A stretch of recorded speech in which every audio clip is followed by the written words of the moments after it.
Asyhadu an la ilaha illallah wahdahu la syarika lah. Asyhadu anna Muhammadan abduhu wa rasuluh la nabiyya ba'dah. Yang kami hormati shaimin dan shaimat, mu'takifin wa mu'takibat jamaah salat subuh Masjid Al-Ittihad rahimani wa rahimakumullah. Alhamdulillah wa syukru lillah. Tiada kata yang paling patut kita ucapkan kecuali kalimat syukur kehadirat Allah Subhanahu wa taala yang dengan limpahan rahmat, taufik, hidayah serta izinnya kesempatan subuh hari ini yang menandai masuknya Ashrul Awakhir 10 terakhir dari rangkaian ibadah Ramadan kita. Ini hari yang ke-21. Kita masih diberikan kesehatan, kesempatan, kekuatan, dan kemauan, sehingga dengan nikmat itu semua kita hadir di hari yang ke-21 ini untuk menggapai keutamaan bulan suci Ramadan. Di luar sana banyak orang yang diberi kesehatan, diberi kekuatan, diberi kesempatan, tapi nggak ada kemauan. Sehat, sempat, kuat, tapi nggak mau, nggak berangkat.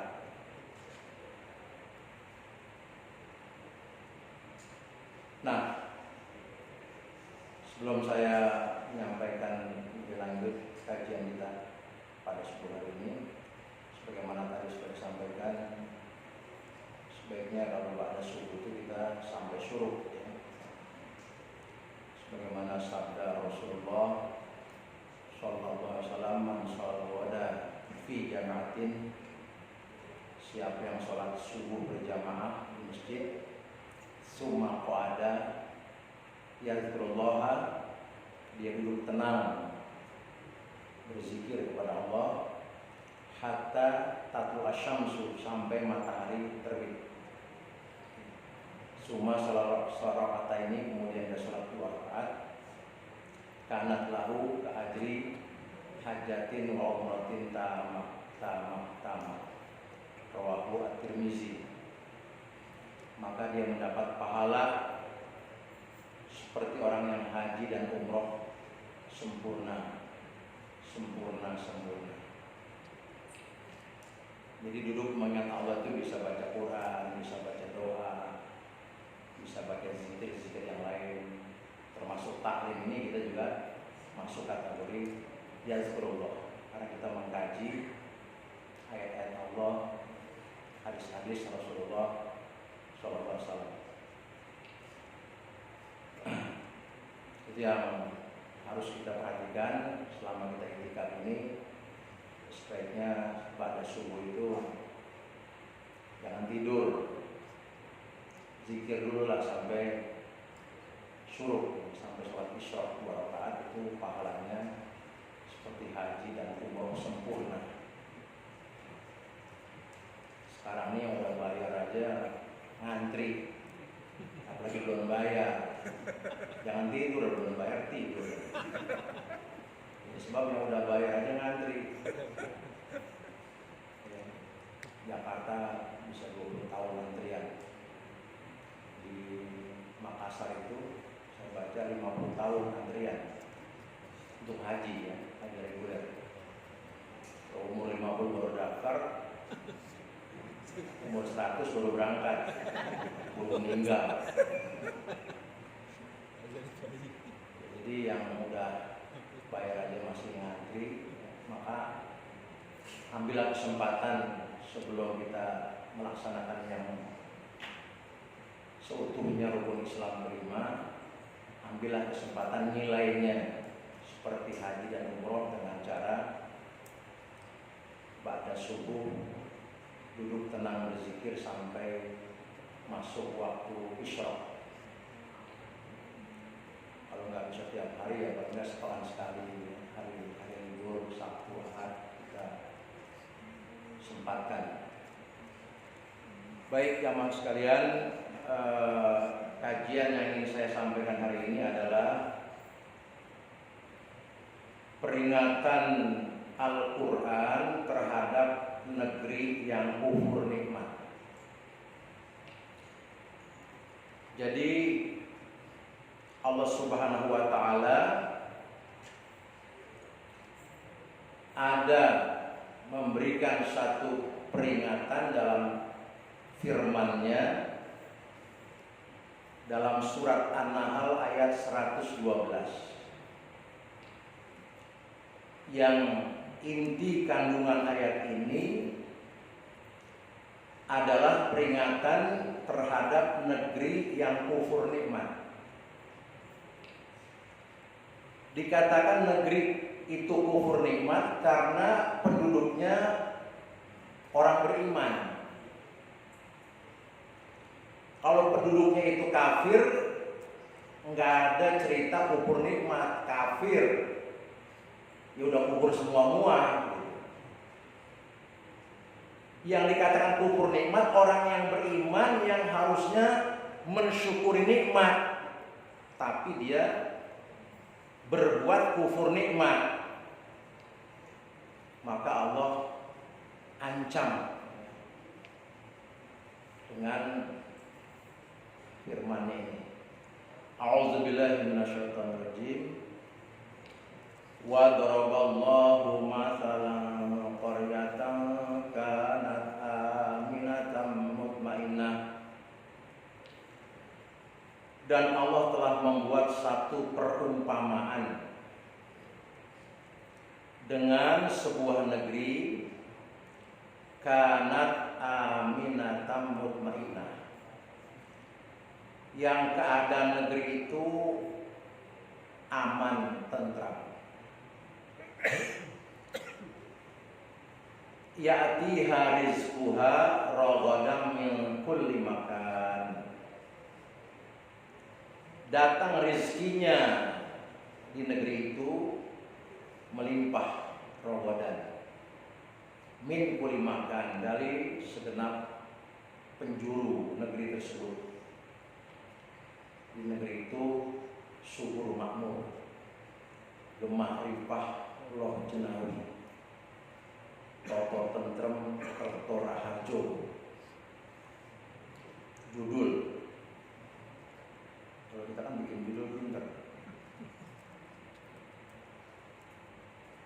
Fakafarat bi an'umillah.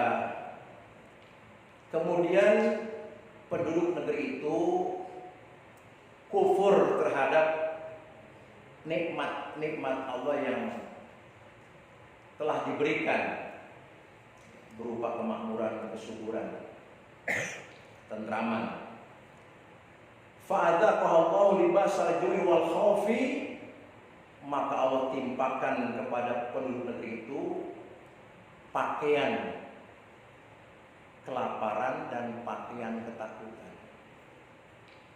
Allah menggunakan istilah libas, pakaian, itu artinya diliputi, dinaungi negeri itu dengan suasana penuh kelaparan dan penuh ketakutan. Bima kanu yasnaun, karena perbuatan mereka yang kufur nikmat. Nah, penyebab utama sebuah negeri penduduknya menjadi kufur nikmat adalah karena pemimpinnya yang zalim, pemimpinnya yang memang memotori kufur nikmat. Akhirnya secara efektif dan masif banyak rakyatnya yang ketularan kufur nikmat. Karena agenda dan program dari pemimpin tadi tidak mendidik dan mengarahkan rakyat yang dipimpinnya untuk syukur nikmat. Pemimpin memberi contoh teladan dari perilaku yang kufur nikmat, yang tidak baik. Bukan berarti rakyatnya semua total kufur nikmat. Ada mungkin sebagian yang masih punya keinsafan, kesadaran, tapi jumlahnya semakin minoritas, nggak berdaya. Karena pemimpin yang kufur nikmat itu memang cenderung untuk melakukan kebijakan-kebijakan yang menekan, menindas, dalam rangka dia melanggengkan dan sekaligus mengokohkan kekuasaannya. Ini yang harus menjadi sebuah renungan. Nah, kalau kita mengambil renungan ayat ini, kita sebagai orang beriman kan memang dituntut untuk selalu menjadikan Quran Sunnah ini sebagai panduan pelajaran. Nah, kalau ayat ini kita jadikan sebagai satu landasan renungan dari kehidupan berbangsa dan bernegara di negeri kita ini, sedikit banyaknya kita sudah mendapatkan pelajaran yang nyata dari apa yang Allah peringatkan dalam ayat ini. Negeri kita ini kan sebelumnya dijajah 3,5 abad oleh Belanda, 3,5 tahun oleh Jepang. Itu dalam kondisi seperti itu kita sangat luar biasa menderita, dizalimi sedemikian rupa oleh penjajah. Tapi bangsa Indonesia ini gigih, sabar, dan alhamdulillahnya memang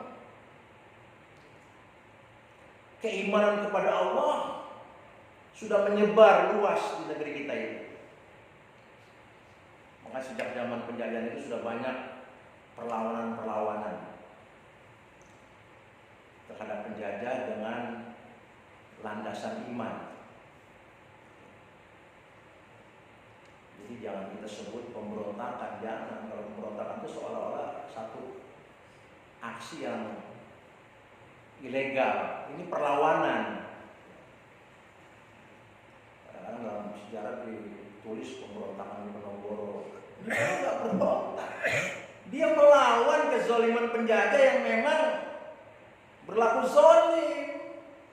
Di Penogoro sebagai penduduk asli Indonesia ya punya hak untuk merdeka, untuk mandiri. Maka terjadilah perang di Mangkundo, perang di Penogoro. Sampai akhirnya doa daripada segenap bangsa Indonesia yang mayoritas beriman itu dikabul oleh Allah dengan cara membenturkan si zolim dan si zolim. Singkat cerita begitu kan. Jepang masuk tahun 42 ya. Belanda tersingkir. Ini cara Allah menolong bangsa Indonesia. Wa makaru wa makarullah wa ma'hu khairul makirin. Belanda yang sudah sedemikian luar biasanya 3,5 abad menindas tiba-tiba tersingkir oleh Jepang. Tapi waktu awal Jepang masuk, ya bangsa Indonesia belum tahu itu rahasia Allah. Kenapa? Karena Jepang lebih biadab lagi daripada Belanda. Walaupun dia cuma 3,5 tahun, lebih kejam lagi. Walaupun Belanda juga kejam, Jepang lebih kejam lagi. Sampai kalau dengar cerita orang tua kita di zaman Jepang tuh makan susah, pakai baju susah. maka dikenal dalam masa Jepang itu orang pakai karung goni. Saking susahnya itu pakai karung goni baju itu. Karung goni kan wah gimana, panas gatel. Saya punya saudara itu cerita dia mengalami zaman Jepang itu sampai meninggal. Itu mau mendapatkan beras secangkir kecil itu susahnya setengah mati. Dia bilang dia kerja dari Mampang itu jadi kuli batik di karet. Itu pemilik pengrajin batik umumnya Cina. Nah, Cina kan begitu, di mana aja dia awet aja ke Cina itu. Zaman Belanda awet, zaman sekarang bukan awet lagi, gantiin Belanda dia kan begitu. Ya. Jadi kita pribumi, ya, Cina bebas itu punya usaha batik. Nah, itu saudara saya cerita. Berangkatlah dari Mampang ke Karet. Itu adu nasib, datang tuh nggak semua dapat kerjaan. Tergantung Cinanya itu, dia butuh berapa pegawai yang nggak dapat pulang. Itu sepanjang perjalanan dari Mampang ke Karet itu mayat-mayat bergelimpangan tuh. Di Jalan Raya Buncit ya, mungkin dulu masih kampung ya. Di Kuningan ya, itu mayat orang pada kelaparan yang disiksa sama tentara Jepang. Maka bekerjalah yang memang nasib dari bangsa itu diterima oleh si Cina, kerja dia dari pagi itu sampai sore. Upahnya itu secangkir kecil beras. Dia cerita nih saudara saya. Pulang ke rumah, di rumah udah nunggu anggota keluarga, bini 1, anak 7, 8, sama dia 9. Beras secangkir kecil. Bingung kan? Kalau dibikin nasi ini ya nggak bisa dibikin nasi, nggak cukup. 9 yang mau makan. Dia bilang begitu. Dibikin bubur masih nggak bisa, karena bubur itu masih kental. Bubur ayam tuh kan. Akhirnya dibikin tajin. Nah ini lebih encer lagi nih, tajin buat ngelem. Ya. Itu makanan bayi tuh. Ya. Jadi beras secangkir dibikin tajin. Bukan makan nasi, minum nasi. Karena tajin itu kan encer kayak air. Ya. Supaya anggota 9 keluarga ini kebagian semua. Itu Jepang tuh, 3,5 tahun kejamnya luar biasa. Tapi disitu rahasia Allah. Ya. Karena Belanda bagian dari sekutu terusir, membuat Amerika murka, dibom atomlah Nagasaki dan Hiroshima. Jepang menyatakan kalah, kita merdeka kan. Kalau mau murni berjuang menang, nggak pakai rekayasa Allah, ya kayak botak Seriawan nggak bakalan bisa. Golok lawan meriam gimana? Golok mau matiin orang perlu dekat semeter baru bacok baru mati. Belum nyampe meriam lewat duluan. Ya nggak bakal mungkin. Makanya Allah adu tuh Jepang yang zolim sama sekutu yang zolim. Merdeka kita. Begitu merdeka udah dapat latihan militer dari Jepang, dapat senjata dari peninggalan Jepang. Belanda masuk agresi satu gitu, dipukul mundur. Merdeka kan begitu. Nah dengan merdeka, kanat aminatan mutmainatan. Jadilah negeri itu toto tentrem, aman, damai. Dulu kan penuh ketakutan, ditindas, ya, dianiaya. Di negeri yang aman, udah bebas, penjajah pergi. Ya hati hari sebuah Ramadan minggu makan rezekinya datang melimpah ruah dari berbagai penjuru. Dulu emasnya diambil Belanda, emas diambil Jepang, minyak, rempah-rempah sekarang dikuasai langsung oleh penduduk pribumi. Penjajah udah hengkang. Jadilah negeri itu toto tentrem, kertora harjo, lemah limpah, loh jenah, aman, bebas dari penjajah, bisa memanfaatkan kekayaan alam anugerah Allah untuk kemakmuran rakyat sendiri. Kemerdekaan adalah amanat penderitaan rakyat. Ya. Kemerdekaan amanat penderitaan rakyat. Sebelum merdeka rakyat menderita. Begitu merdeka ini amanat penderitaan rakyat, dibikin rakyat sejahtera setelah merdeka, bikin rakyat aman. Ya, maksudnya begitu. Merdekalah kita. Mulai dah, ya. Kena ujian Allah, kan begitu. 48 PKI Muso berontak, 52 berhasil ditumpas. Baru 3 tahun merdeka itu 48 PKI Muso berontak. Muso pulang dari Soviet, udah berhitung jiwa, udah merdeka, enak nih. Dulu zaman penjajah ribet masih. Muso pulang dah tuh, bikin makar dia, mau bikin negara komunis. Setelah dia mengungsi sekian tahun ke Soviet, gagal. Tapi setelah itu komunis terus nggak ada dia, putus asa terus bagaimana bisa mengangkangi Indonesia merdeka ini menjadi sebuah negara komunis. Akhirnya kesampaian juga, kan gitu ya. Pemerintahan Orde Lama itu ya mohon maaf, ini sejarah fakta, terlepas dari polemik macam-macam orang menganalisa, ini fakta. Ya.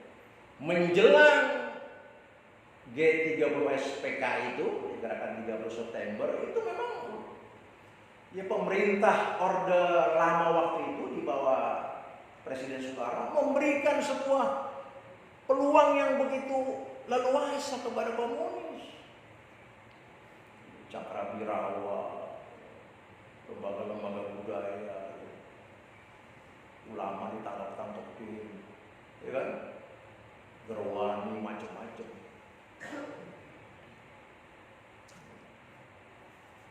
Itu yang dikatakan kufur nikmat, di mana pemimpin menyimpang, zalim, karena punya kekuasaan dia melakukan satu gerakan yang sedemikian masif untuk menekan rakyat agar ikut kebijakan apa yang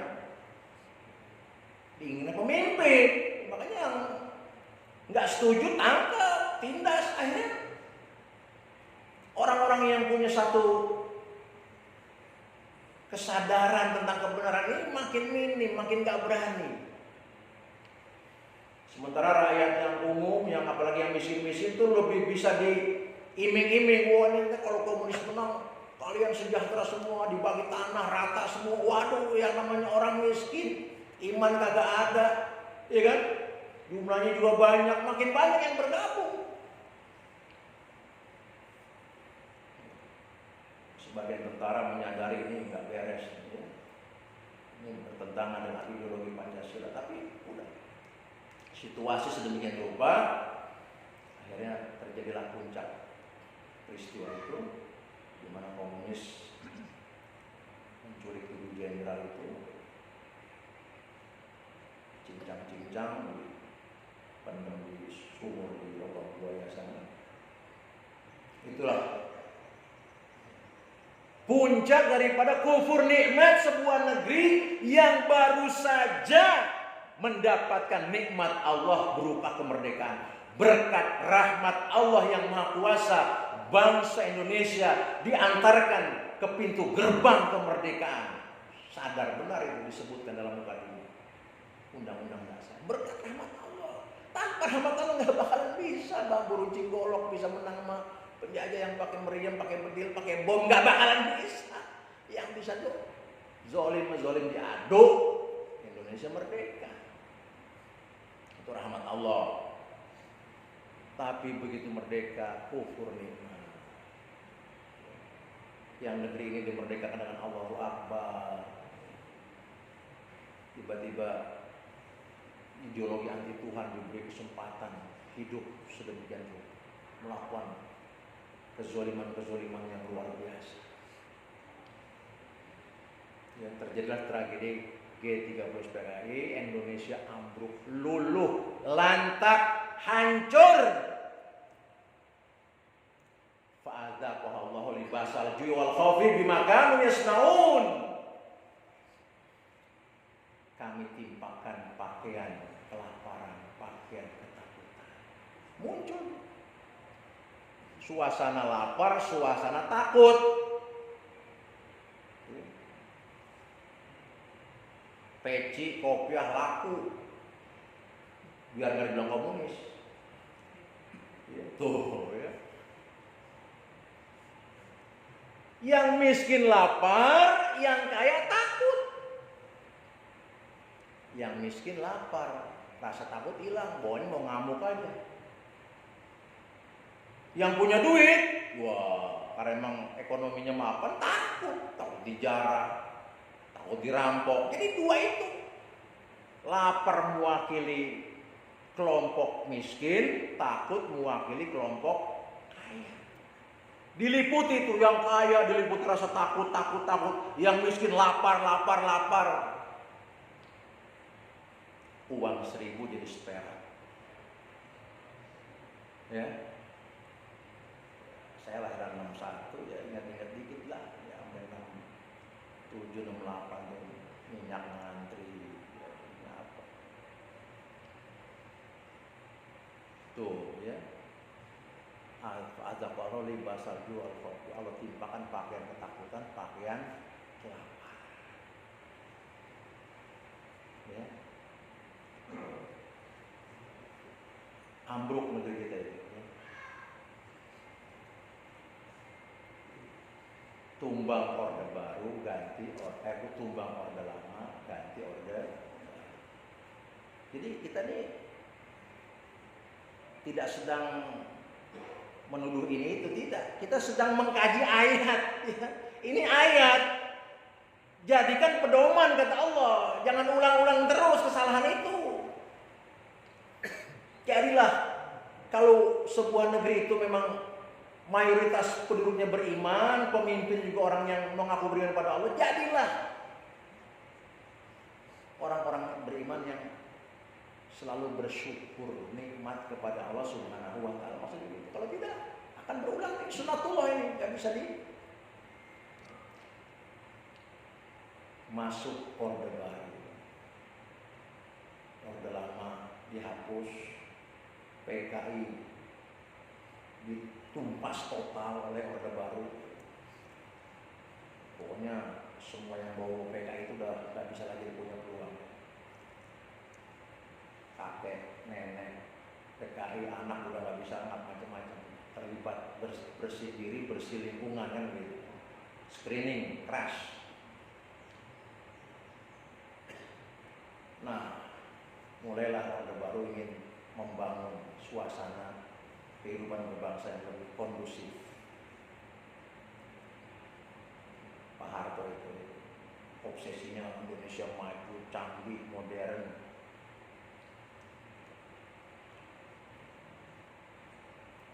Nah, waktu itu ada pikiran dalam sebuah tulisan menjelaskan, Pak Harto bilang orang yang gigih ini, yang tekun, yang bulat ini Cina. Maka sebagian Cina dirawat untuk ikut membantu pembangunan pasca tumbangnya orde lama. Oleh Suryo dan jenis-jenis itu dikasih dah ruang semua. Karena Pak Harto berpikir orang Cina ini orang ulet, gigih dalam hal usaha ekonomi. Ya. Dah berkembang Cina pun maju, ya. Bangunan jalan sampai tahun 90 berapa itu, 95 atau 90 berapa. Dalam versi cerita nih, Cina-Cina itu dikumpulin. Dulu kalian kan memang merintis, ya saya berkesempatan, sekarang kalian udah pada maju semua. Saya minta 5% keuntungan kalian masuk ke kas Yayasan Pancasila. Ini untuk, ya saya rasa satu hal yang lumrah lah kalian menyisihkan 5% ini untuk kekayaan, untuk membantu mesejahterakan rakyat Indonesia masih banyak yang susah. Cina ini ngelawan, nggak ada yang mau. Cina, satu riwayat begitu, memelihara macan di Cina itu. Akhirnya, ya udah susah, dia udah paling gede, ya, udah berontak segala macam juga, bubar juga gitu lah, itu nggak bisa apa-apa.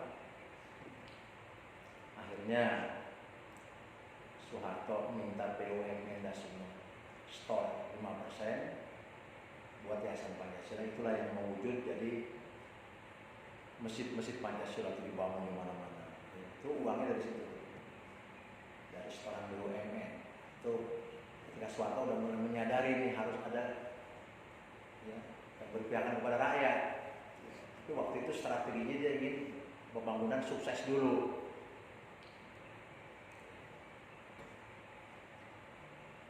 Nah teruslah Pak Harto pun ingin bagaimana terjadi sebuah kemajuan yang pesat di Indonesia ini. Maka dicanangkanlah pembangunan yang sedemikian luar biasa, tapi tadi kontrol keadilannya lemah. Ya memang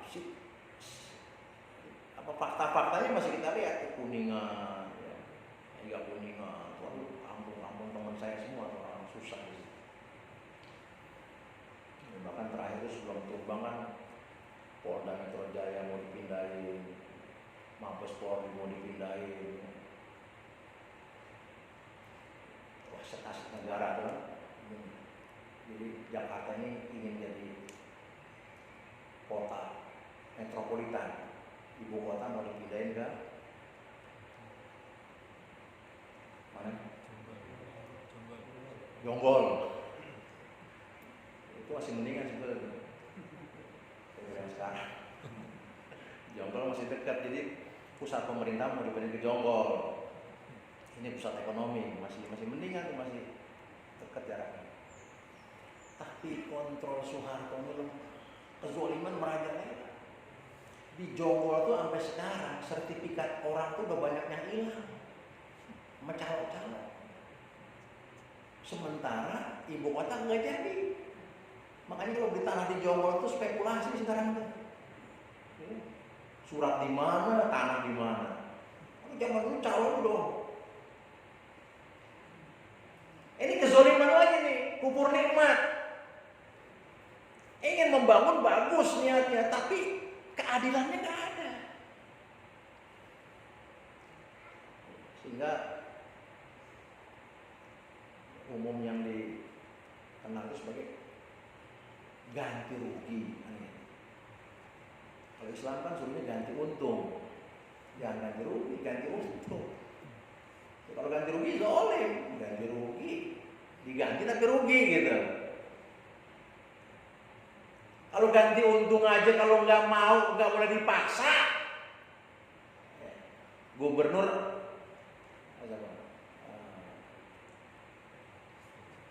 Mesir tuh, ya. Amr siapa? Nah itu kan dia ingin menggusur lahan Yahudi di depan kantor gubernur. Lahan itu masih berupa sawah-sawah ada. Ganti untung. Berapa nih NJOP-nya? Semeter, 1 juta. Kata gubernur Mesir, saya beli ganti untung 3 kali lipat dari NJOP, 3 juta. Tapi dia nggak mau jual. Kata gubernur, gimana sih ente ganti untung masih ngeyel juga? Udah adil banget ini ganti untung. Udah dah, gusur dah. Yahudi ini kok.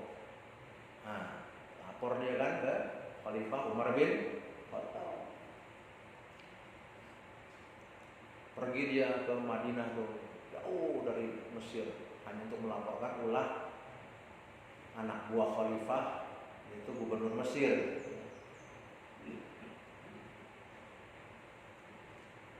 Begitu Khalifah mendengar, menyimak,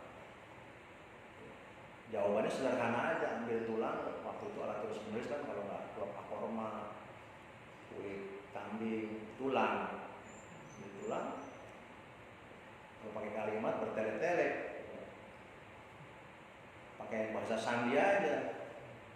Tulang itu digaris lurus, kemudian dipotong garis miring.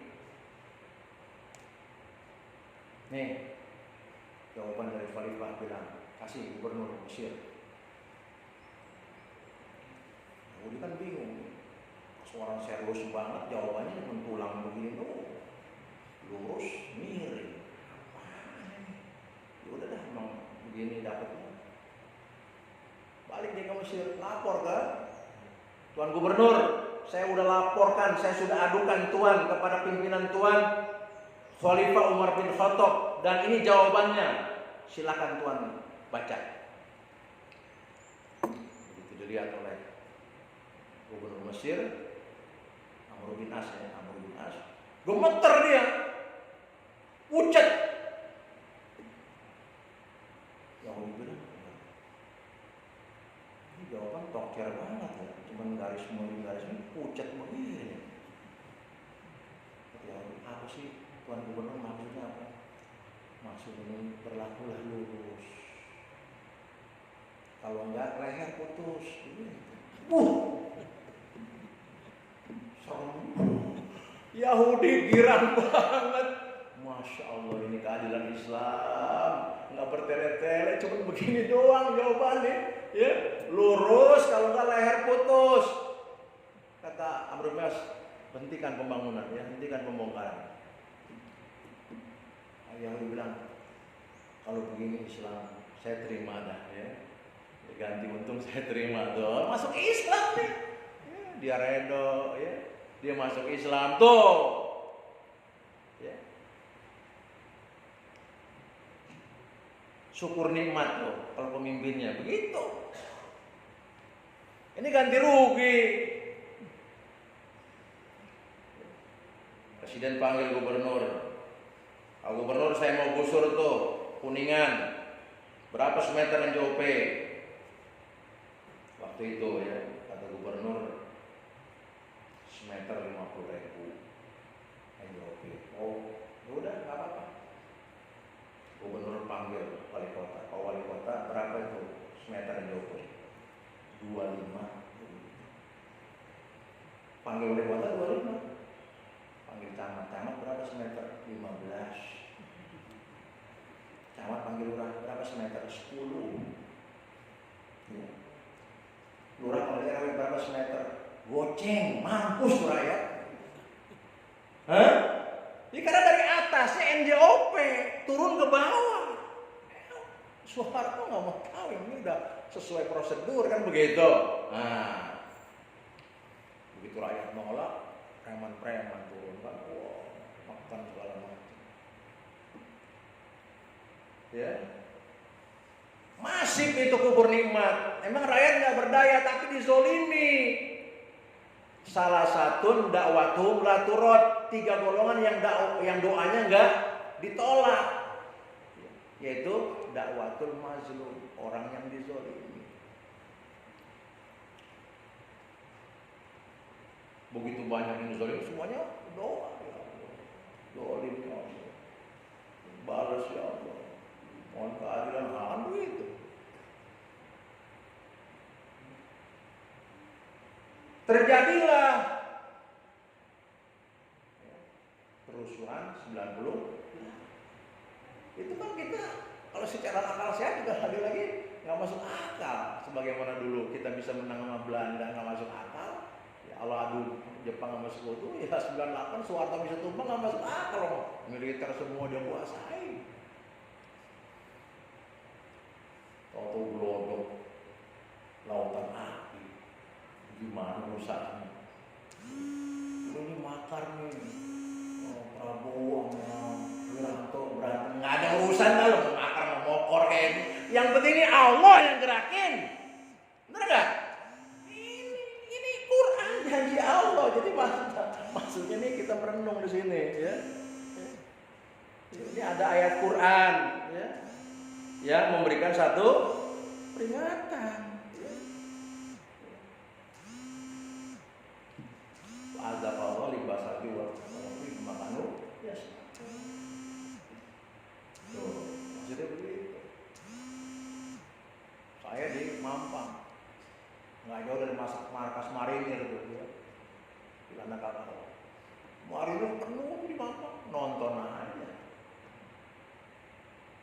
Bisa begitu ya? Ya. Makanya ada hukum katanya kalau demo berapa 1.000 ditangkap, kalau demo 110.000 dikawal, kalau demo 100.000 ikut dah, yang awal ikut.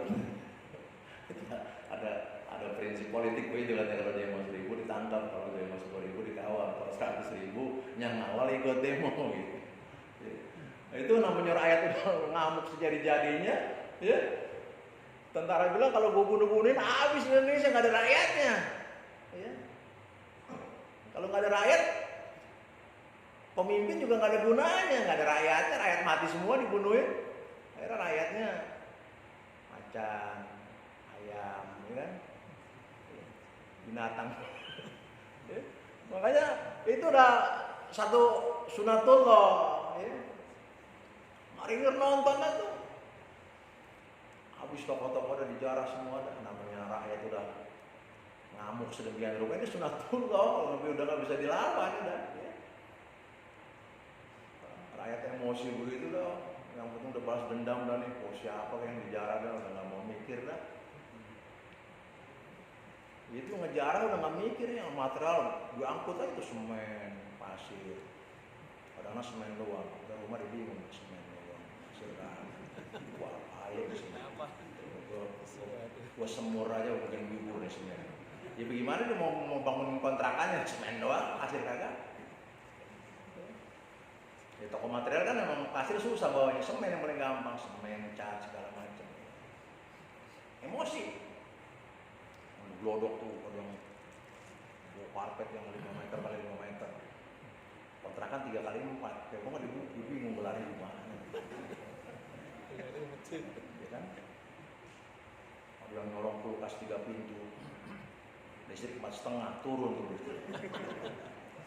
Jadi taruh kulkas itu susah tidur juga kalau main petak. Akhirnya tuh jarahan penuh di jalanan. Ya diambilin lagi sama Satpol PP ini. Ya orang namanya orang lagi ngamuk kan gak pakai mikir. Nah itu. Anjlok, hancur lagi. Mirip 65. Lapar, takut. Dolar 2.000 naik jadi 16.000. Saya pergi haji tahun 2000, 2 tahun setelah kerusuhan. Sebelum 98 tuh pergi haji 7 juta. Tahun 2000 saya berangkat tuh 26 juta. Hampir 4 kali lipat, coba kan. Ya. Luar biasa. Lapar takut, yang miskin lapar, yang kaya takut. Ya lapar lah, orang ekonomi ambruk. Waktu itu kan waduh,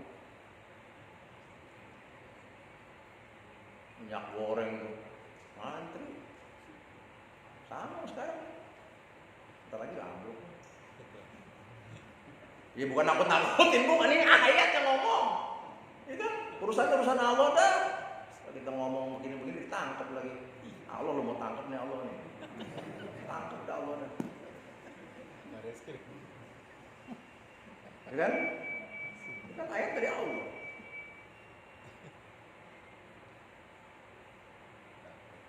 Ini. Ini. Wah, waktu itu suasana. Ya orang bilang ini apa segala macam ini, silakan analisa dah. Ada pamsuapar sama macam-macam, silakan dah. Tapi itu semuanya Allah yang takdirkan. Ya kan?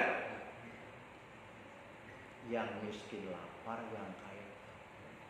Rumah-rumah mewah di Pondok Indah, di Permata Hijau, yang isinya orang-orang kaya ketakutan semua. Kalau dulu zaman 65 pada peci sarung laku, ini beda lagi.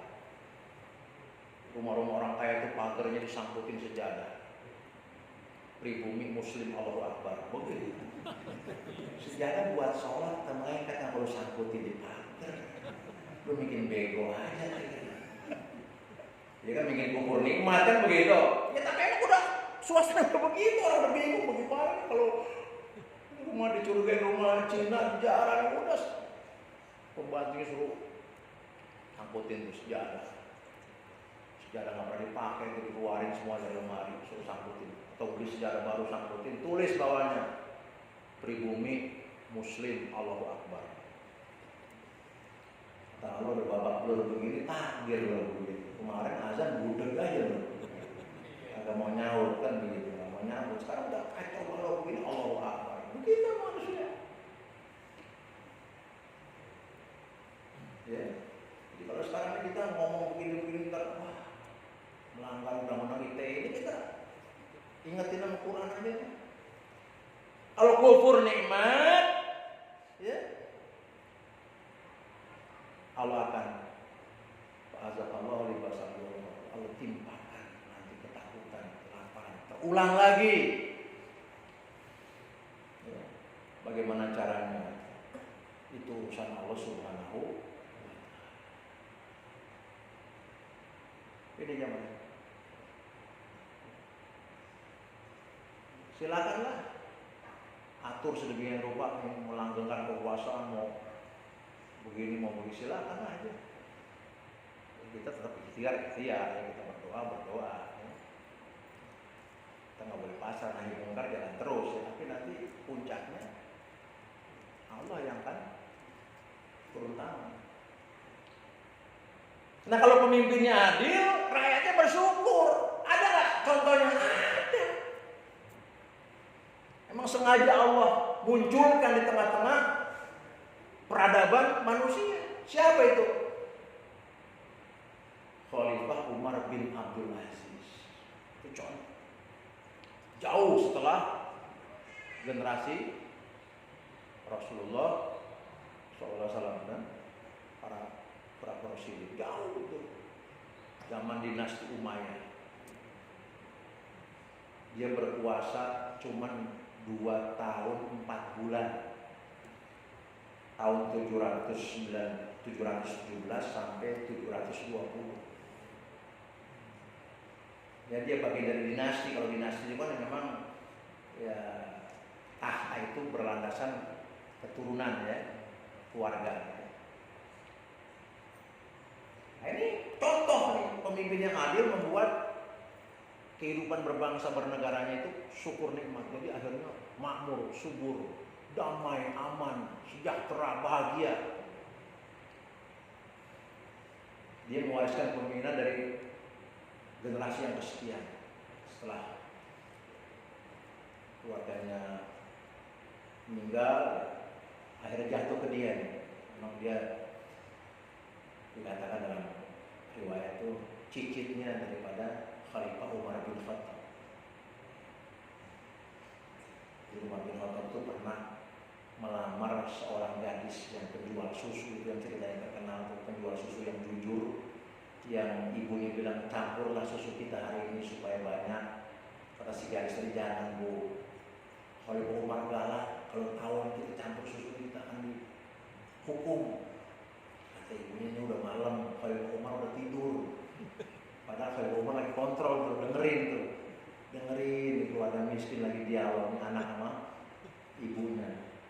Ya Umar bisa jadi tidur Bu, tapi Tuhannya Umar, Robu Umar nggak pernah tidur. Umar kagum mendengar gadis jujur kayak begini, ibunya ngajakin curang dia jujur. Langsung anaknya disuruh nikahin dia. Nih, kalau mau calon istri yang solehan yang begini, dinikahin anaknya. Nah dari situlah lahir katanya ya ibunya daripada Umar bin Abdul Aziz ini. Jadi masih ada silsilah tuh dari leluhurnya yang memang orang bener gitu. Nah, sekarang kan nggak jelas nih silsilahnya, ya kan? Jadi kalau kita ngomong begini kan bukan mengada-ada, ya memang kita belum pernah tahu. Nah, naiklah Umar bin Abdul Aziz. Apa yang dia lakukan? Dia ngomong sama istrinya, istriku, sekarang saya dapat amanah jadi khalifah. Sebelum saya melangkah lebih jauh, saya akan benahi dulu diri saya dan keluarga saya. Apa maksudnya ini? Harta kekayaan yang kita punya ini sebetulnya bukan hak kita. Ini hadiah semua dari pemimpin-pemimpin terdahulu yang saudara-saudara saya. Rumah, onta, segala. Ini pemimpin yang adil. Oh berkah. Jadi maksudnya apa suamiku? Saya mau balikin semua ke Baitul Mal. Kita kembali ke rumah kita yang asli, yang sederhana, yang apa adanya. Onta-onta kita balikin semua.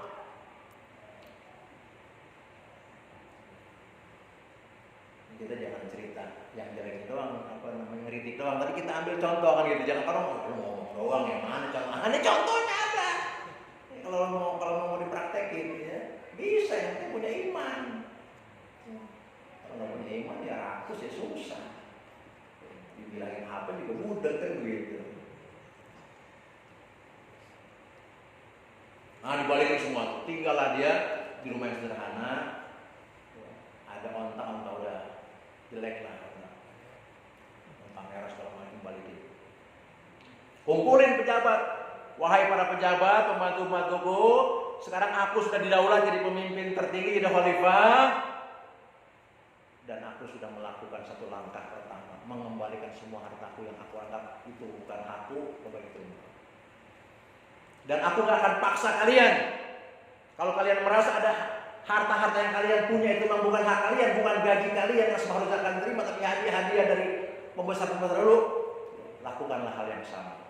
Tapi kalau kalian tidak mau, tidak apa-apa. Tapi Allah Maha tahu. Besok kalian akan dihisab. Kalian akan menyesal. Bahasa. Gak pakai galak-galakan. Pakai iman aja. Sebagian terbuka hatinya. Wah benar juga ya. Khalifah yang luar biasa begitu jabatannya. Ridho dia mengembalikan yang bukan haknya. Masa kita. Nah, terus sebagian pejabat tuh balikin semua Baitul Mal. Penuh Baitul Mal. Terus sekarang kan Baitul Mal rongsok udah. 7.000 triliun utang. Gimana Baitul Mal merubuh?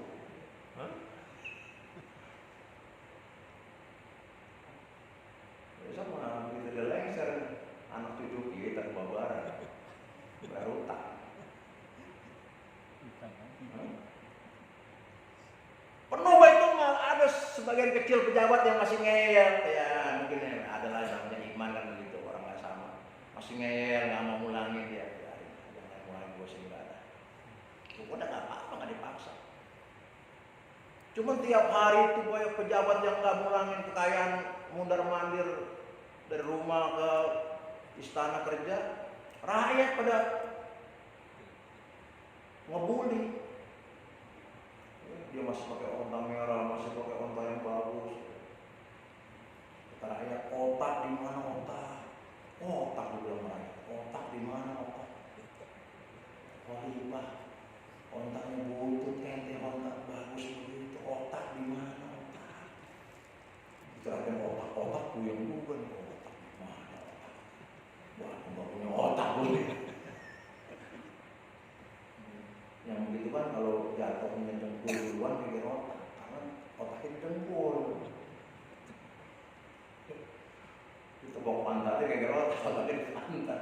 Nah akhirnya ya mulangin semua, penuh itu mah. Udah dilakukan pemberdayaan secara masif dengan aset Baitul Mal yang melimpah ruah, dilakukan pemberdayaan masif terhadap rakyat yang duafa, masakin. Itulah hebatnya Allah buktikan pemimpin yang adil. Sab'atun yuzilhumullahu fi zilhi yauma la zilla illa zilluh. 7 golongan yang Allah naungi mereka di hari kiamat, yang tidak ada naungan kita dengan Allah. Number 1,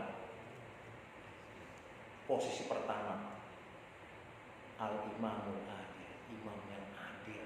Number 1. Jadi kalau imam yang adil nih, kenapa ditaruh nomor 1? Di bawahnya ada anak muda yang rajin ibadah, ada yang sedekah dengan tangan kanan, tangan kirinya nggak lihat kan gitu.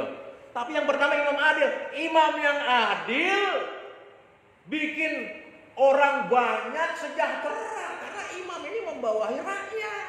Begitu dia adil, dia pimpin rakyat 270 juta, yang 270 juta ikut bahagia. Makanya Allah taruh nomor 1. Kalau imam yang adil itu anfa'uhum linnas, manfaatnya luas buat manusia. Kalau kita nih adil, lurah ya kelurahan doang, RT RT doang. Tapi kalau negara lebih luas lagi. Nah itu makanya Allah kasih nomor 1 yang dapat naungan dari kiamat, imamun adil.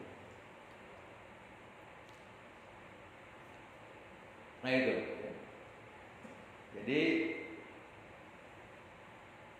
dilakukan pemberdayaan masif. Nggak lama. Cuman 2 tahun 4 bulan. Itu cari orang miskin susah. Bukan orang kaya semua, bukan. Tapi orang pada cukup. Dan waktu itu orang cukup aja malu nerima zakat. Cukup, malu. Jadi mau nyawarin zakat nih. Saya mau nyawarin zakat, maaf dah. Saya udah gak miskin lagi. Walaupun saya gak kaya, tapi cukup. Alhamdulillah. Cukup aja malu nerima zakat. Kalau sekarang kan yang kaya aja minta kupon. Pura-pura miskin. Idul Adha nih gak bagian kupon yang kaya, minta. Kan bapak kaya, ibu kaya, kok minta? Enggak, maksudnya kalau daging korban kok baunya wangi ya, begitu. Lu korban dulu, terdapet jatah pengorban kan begitu. Korban kagak minta kupon. Alasan dagingnya wangi lah segala macam. Kita beli sate sering banget seperti kain baunya wangi. Yang kayak double banyak begitu sekarang. Si pemimpinnya double juga dicontohin dia. Hah? Nah ini. Jadi 2,5 tahun, 4 tahun nyari orang miskin susah. Jadi orang yang cukup aja nih merasa malu menerima zakat.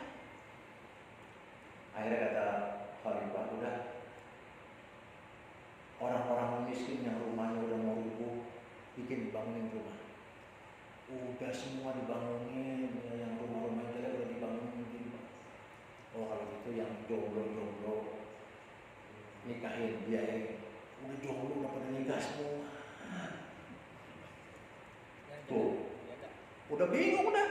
Ini duit mau dikemanain nih? Ya. Akhirnya pergilah ke perbatasan negeri, kasih kafir zimmi, Yahudi Nasrani yang nggak membangkang. Zakat akhirnya jatuh ke Yahudi dan Nasrani. Akhirnya Yahudi Nasrani pada masuk Islam, ya kan? Tuh. 2,5 tahun ngasih zakat susah. Sekarang 2 periode mau nambah lagi. Yang ada aja udah mules kita. Nambah mau tampil akhirnya campur mulus campur muntah. Ya kan? Ini yang berkah 2 tahun 4 bulan nyari orang susah kagak ketemu. Nyari mustahil kagak ketemu. Ini bukan dongeng. Ada sejarahnya. Dan terkenal di sejarah-sejarawan barat tuh di Wikipedia, kalau kita di Google kita catat ini salah satu pemimpin agung yang pernah ada dalam peradaban Islam. Ditulis itu. Dia memang soleh, adil, mencontohkan, dia nggak pakai kekerasan. Kan bingung kita dalam 2,5 tahun kita orang miskin susah. Kalau sekarang alhamdulillah jumlah orang miskin menurun ke anak cucu. Ya, Hari tambah banyak begitu kan. Dulu bapaknya miskin, sekarang anak cucu lagi miskin begitu. Ya bagaimana negara yang kelapa sawit terbesar di dunia, ya kan? Masa nggak sanggup menata perdagangan minyak kan? Kalau saya minyak dunia minyak dunia urusan dunia, kita kan punya produksi sendiri, bisa atur sendiri. Jadi kadari sama oligarki Taiwan segala macam. Jadi apa ini mau sejahtera? Ini udah 70 tahun lebih kita merdeka. Ya. Kalau nunggu azab Allah mahal biayanya, ya. Nanti lapar takut lagi urusannya. Tapi ya kalau memang nggak mau sadar juga ya susah, itu Allah pasti akan mentakdirkan. Nah ini teman-teman ya. Jadi makanya kita nih yang ada kan doa banyakin. Ya. Kalau kita takut nanti azab itu pakai doa aja Allah. Tolong pemimpin yang lebih taufik hidayah, biar insaf, biar sadar, biar taubat, biar bisa memimpin dengan adil, dengan jujur, dengan benar. Ya Allah, kalau nggak ada, ya gantilah dengan caramu ya Allah, dengan cara yang baik-baik. Kalau kita doa begitu, urusannya Allah. Kita nggak memprovokasi, kita doa ngadu Allah. Besok Israel datang turun, selesai. Allah punya urusan. Kita nggak nyumpain dia mati, nggak ada. Cuman kita minta sama Allah, cuman Allah cara jawabnya gimana kan begitu, ya kan? Ya. Kan kalau undang-undang kan presiden boleh diganti kalau berhalangan tetap. Berangkat apa tuh? Meninggal kan? Gitu. Kan urusan Allah gitu, ya? Bukan urusan kita. Kita minta supaya yang ada nih disadarkan, kan gitu. Tapi kalau nggak bisa, ya kita minta mengganti yang baik dari Allah Subhanahu. Ini kesempatan bulan Ramadan, kita udah diterap Corona 2 tahun lebih, sekarang udah mulai landai, udah mulai sedikit longgar. Ya kita manfaatkanlah dengan semakin mendekatkan diri kepada Allah Subhanahu wa Ta'ala. Jadi di sela-sela kita berdoa minta supaya negeri ini diberikan pemimpin yang adil. Ya. Ya, nanti kalau kita harus menunggu sampai 2004 ya diberi yang terpilih yang adil, kan begitu ya, yang jujur, yang benar, kan begitu. Walaupun mereka punya uang banyak, punya segala macam, tapi kalau Allah yang nanti udah atur bisa aja. Kalau yang membolak-balikan hati manusia bisa aja begitu. Ya memang kalau politik sekarang begitu, sangat ajar ngandelin. Rakyat kan begitu, lagi susah. Begitu subuh-subuh yang datang mobil 500.000 udah puyeng dia malah. Gak ada terima lah. Walaupun dia nyesel tak 5 tahun gitu kan. Tapi kalau Allah yang gerakin nanti kan beda lagi ya. Biar aku ambil duitnya aja dah. Aku gak pilih dia kan gitu. Double dapatnya dia tuh. Pembina ada dapat duit dapat kan gitu. Itu Allah yang gerakin maksudnya begitu ya. Nah ini ya. Ini kita coba ngingetin aja ya. Demikian barangkali yang bisa saya sampaikan, sudah masuk waktu suruh lebih. Marilah ya. Kita sudahi nanti dengan salat 2 rakaat. Mudah-mudahan Allah ridhoi segala amal ibadah kita dan kita semua mendapatkan pahala haji umrah yang sempurna. Allah terima segala amal ibadah. Rabbana kita Allahumma rabbana taqabbal minna sholatana wa siyamana wa ruku'ana wa qudana wa sujudana wa tilawatana wa shodaqatana wa takhushu'ana wa tadarru'ana wa ta'budana wa ta'min taksiruna. Allahumma naka abu'ibul afa fa'wana Allahumma naka abu'ibul afa fa'wana Allahumma naka abu'ibul afa fa'wana Allahumma inna nas'aluka husnal khatimah wa na'udzubika min syurril khatimah. Allahumma rizqna taubatan nasuha qabla al-maut. Allahumma ya muqallibal qulub tsabbit qulubana ala dinik, tsabbit qulubana ala ta'atik. Rabbana la tuzigh qulubana ba'da idh hadaytana wa hab lana min ladunka rahmatan innaka antal wahhab. Rabbana atina sabra wa tawaffana muslimin wa taqabbal minna innaka antas samiul alim wa tub 'alaina innaka antat tawwabur rahim. Rabbana atina fid dunya hasanah wa fil akhirati hasanah wa qina adzabannar wa qina adzabannar. Subhana rabbika rabbil izzati amma yasifun wa salamun alal mursalin walhamdulillahi rabbil alamin. Lebih kurangnya mohon maaf. Wassalamualaikum warahmatullahi wabarakatuh.